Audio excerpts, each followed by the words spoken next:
అన్యాయం ఇది.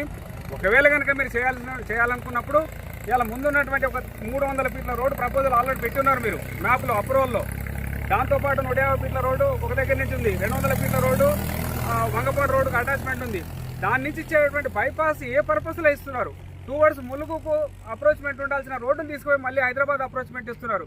అంటే దీంట్లోనే మీ తెలివిదొక్కతనం కానీ లేకపోతే మీరు చేసినటువంటి ఇలా సంవత్సరాలు తీసేసి ట్రాన్స్ఫర్ లేకుండా అందరికీ అనుకూలంగా అంటే రాజకీయ నాయకులకు అనుకూలంగా మెదలడం వల్ల మీరు అక్కడే తీసుకొని ఇవాళ ప్రజలు ఎక్కడ పోతే మాకేంది, మాకు ఉండేటువంటి రాజకీయ నాయకులకు మేము కుమ్మగాస్తామని చెప్పేసి విధంగా వాళ్ళ భూములకు వాళ్ళ జాగలకు అనుకూలంగా రోడ్లను మీరు అలైన్మెంట్ చేస్తూ ఇలా సామాన్య ప్రజలు ముంచుతున్నటువంటి వైనాన్ని ఇలా అందరూ ఎండగట్టాల్సిన అవసరం ఉంది.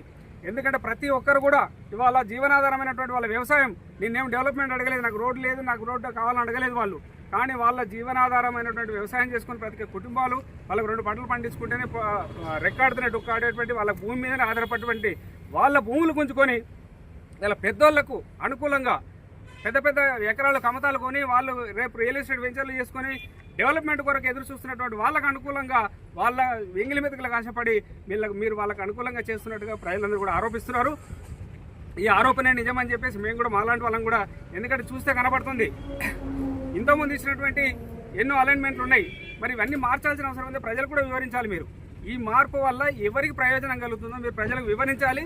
అంతవరకు మేము ఒకటే డిమాండ్ చేస్తున్నాం, ఈ రోడ్డు మాకొద్దు, ఈ రోడ్డును రద్దుపరచాలని చెప్పి డిమాండ్ చేస్తున్నాం.